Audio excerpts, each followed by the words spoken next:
there's the possibility of chaos. And that's the way, right? That's the path of life. That's life itself. And where you're supposed to be is right on the border between the two of those. And why is that? Stable enough, engaged enough, right? So not only are you doing what you should be doing, you're doing it in a way that increases the probability that you'll do it better tomorrow.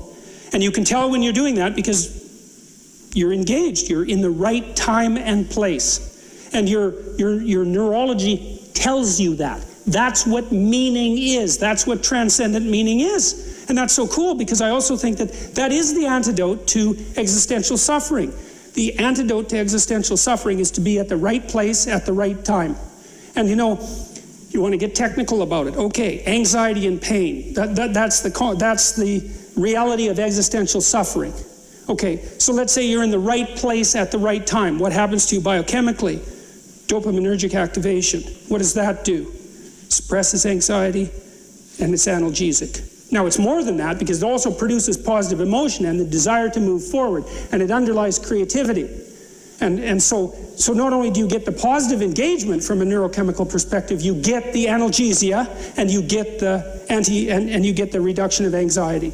So it's not hypothetical. And it is the case that the dopaminergic systems, those are the exploratory systems, unbelievably ancient and archaic, are activated when you're optimally positioned to be incorporating new information, which is what human beings do, because we're information foragers. And so we want to be secure, but building on our security at the same time. And then we want to do it for ourselves, we want to do it for other people, we want to do it for our families, we want to do it for broader society. We want to bring the whole world together in alignment to do that, and that's meaningful. And God only knows what we could do about the suffering of the world if we did that. You know, we have no idea what we could do if we started doing things properly. And maybe so many of the things that dismay us about life, we could stop. I mean, we stopped a lot of them in the last 100 years. You know, things are a lot better than they were 100 years ago.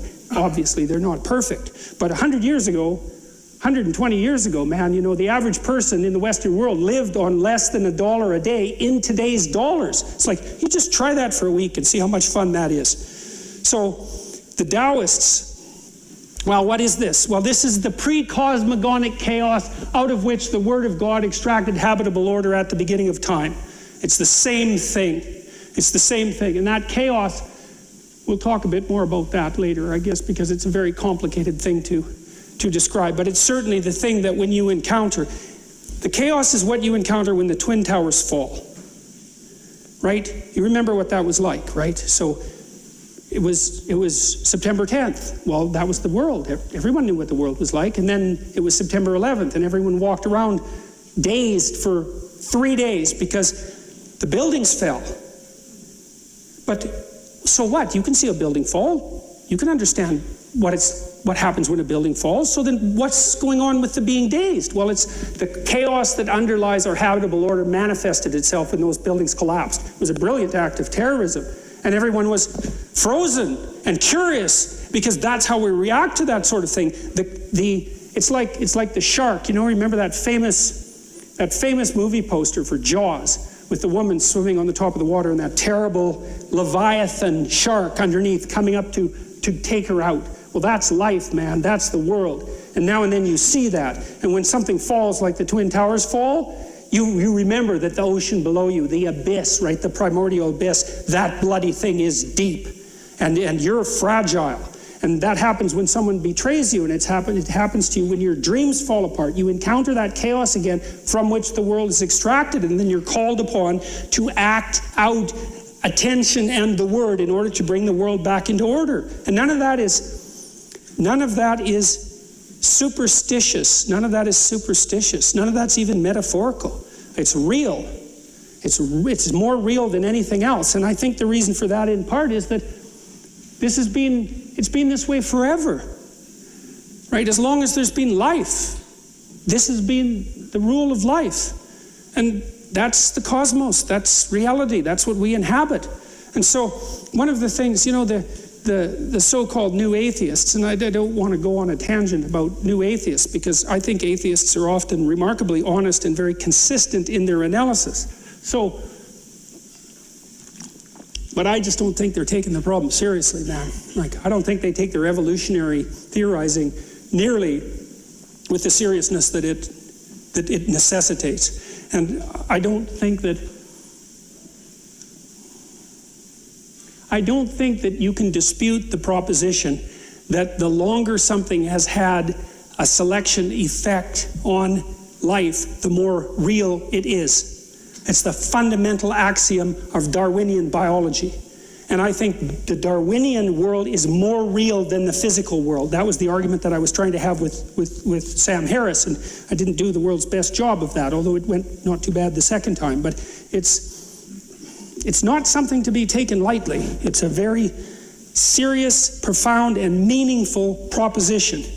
And people act it out and want to act it out whether they know it or not. That's Marduk. So the story of Marduk, I'll just give it to you very briefly.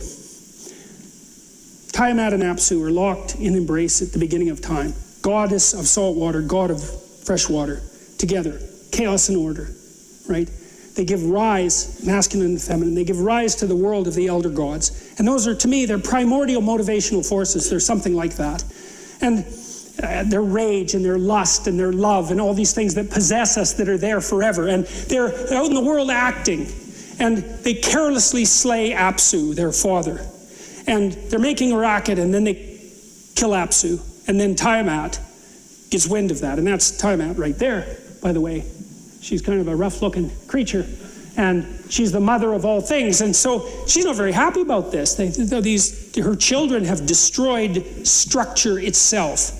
Plus, they're noisy and careless. And so she thinks, all right, just like Noah, just like the God that brings the flood to Noah, exactly the same idea. Tiamat comes back and says, yeah, okay, enough is enough. I'm going to take you out. And she makes this battalion of monsters and puts the worst monster there is at the head of the battalion. His name is Kingu. He's like a precursor to the idea of Satan. And she lets the gods know, hey, I'm coming for you. And so they're not very happy about this because they're gods, but like, yeah, she's chaos itself, right? She gave birth to everything. This is no joke. And so they send one god out after another to confront her, and they all come back with their tails between their legs. There's no hope. And then one day there's a new god that emerges, and that's Marduk. And the gods know, as soon as he pops up, they know he's something new.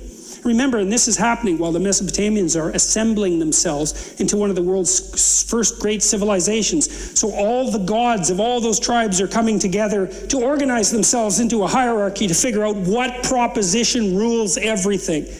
And so Marduk is elected by all the gods, and he says, look, I'll go out there and I'll take on Tiamat, but here's the rule. From here on, you follow me. I determine destiny. I'm the top god. I'm the thing at the top of the hierarchy. And all the other gods say, hey, look, no problem. You get rid of chaos, we do exactly what you say. Now, Marduk, he has eyes all the way around his head, and he speaks magic words. Those are his primary attributes. And so he takes a net, and he goes out to confront Tiamat. And he encloses her in a net, which I think is so cool because it's an encapsulation, right? It's a conceptual encapsulation. He encloses chaos itself in a conceptual structure. He puts it in a net, and then he cuts her into pieces, and he makes the world. And then he creates human beings to inhabit that world and to serve the gods. And he creates human beings out of the blood of Kingu, the worst of the demons. And that took me, it's a Colin DeYoung, who was a student of mine, helped me figure that out. I thought, geez, that's pretty damn pessimistic. It's like, you know, what exactly, it's like a fall metaphor. It's like the idea of original sin, but our joint conclusion with regards to that was that human beings are the only creatures in creation that can truly deceive, right? We have the capacity for evil, just like it says in the Adam and Eve story. We can actually do that, and that's why we're made out of the blood of Kingu, the king of the demons. We are the thing that can deceive, that can twist the structure of reality. Well, so Marduk. Now, the Mesopotamians had an emperor, right? And the emperor was the avatar of Marduk. That's what made him emperor. He was only an emperor if he was going to be Marduk. He had to be a good Marduk, which meant he had to confront Tiamat, chaos, and cut her up and make order out of her pieces. And what the Mesopotamians used to do at the New Year's celebration, they'd go outside their walled city, and that's explored territory versus unexplored territory. They'd go outside their walled city into chaos, and they'd bring all the statues that represented the gods, and they'd act this out. because they're trying to figure something out, right? They're trying to figure out what this means. They're acting it out. And then they'd take their emperor, and the priest would make him kneel, and they'd take all his king uniform off, his emperor uniform off, and make him kneel and humiliate him and nail him with a glove and say, okay, how were you not a good Marduk this year, right? And then he'd recount all the ways that he was inadequate in confronting chaos, and then they'd do the celebration, and Marduk would win, and the king would go sleep with a royal prostitute. And the reason for that was, it's the same idea as St. George pulling the virgin from the dragon. It's exactly the same idea, that if you encounter the reptilian chaos, you can extract something out of it with which, if you unite, you produce creative order. That's what they were acting out. And that was the basis for the Mesopotamian idea of sovereignty. It's so smart. It's so unbelievably smart.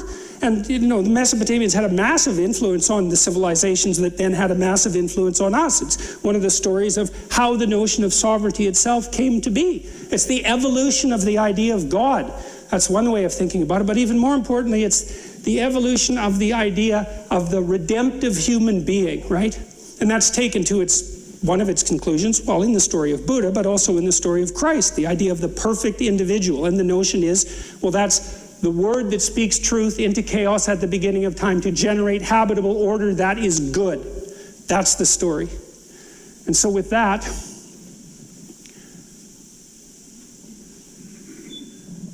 let's see. I'll just show you these pictures because they're so interesting. Once you know what they mean, they're so cool. That's a symbol of infinity. Well, that's Hercules and the Hydra. Well, what's life like? You cut off one head. What happens? 7 more grow, right? Well, what do you do? Run home? Well, no, that's not what you do. This is what you do. You fight it.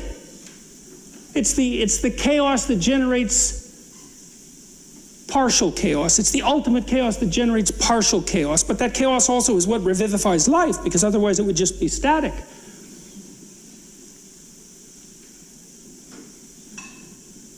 Mercury, the head of the Hydra, right? Freezes you.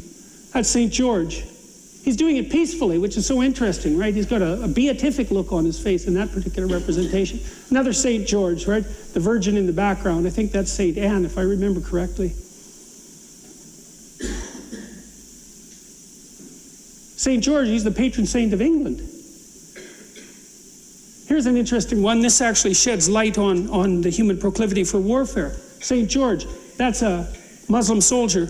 It's really easy to transform the enemy into the dragon, right? Because the enemy is often the predator, and we do that instantaneously, right? Without a second thought. And so then we can go to war morally, because why not take out the snakes? Well, the problem is, where are the snakes? Well, maybe they're outside.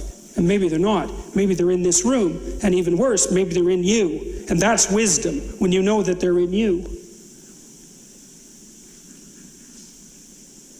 And why wouldn't she be happy about that? Especially if she had a child, right? Seriously.